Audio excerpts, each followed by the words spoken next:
श्वासान भोळतो ना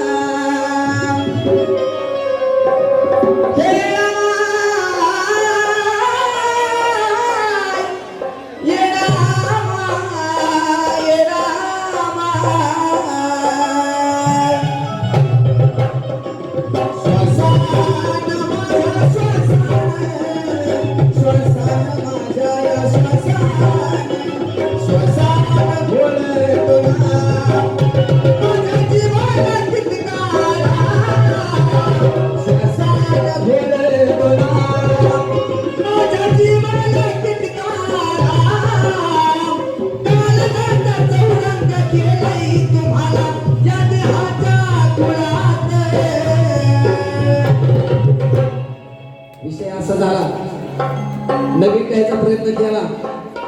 पण आजपर्यंत जेवढं शिकलोय ते फक्त साजनजी बेकरे यांचे शब्द ऐकून शिकलोय आणि एवढं मात्र कळालं नवीन काहीची ताकद आपल्यामध्ये नाही म्हणून अहो श्वासाने बोलतो ना माझ्या जीवाला तितकारा कालगाचा करुणांत केलाय तुम्हाला या देहाच्या मग दिसा जाला याकी होय रामाय दिसा जाला याकी होय रामाय या काया कोडीच्या देवळा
सर्वांना सांगतो आधी की मी एक बेंजोरचा गायक आहे आणि मला थोडं गावाने शिकवणारे आमचे दीपक भाऊ यल्पा मास्तर प्रताप मास्तर यांनी आम्हाला सांगून शिकून आज या स्टेजला आणि सर्वात महत्त्वाचं म्हणजे माझी जेवढी काही ताकद आहे ते केशवदादा या केशवदादामुळे मी आज या स्टेजपर्यंत पोहोचलो म्हणून आपण विसाव्याला याकी होय रामाय काया कोडीच्या देवळा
Thank you.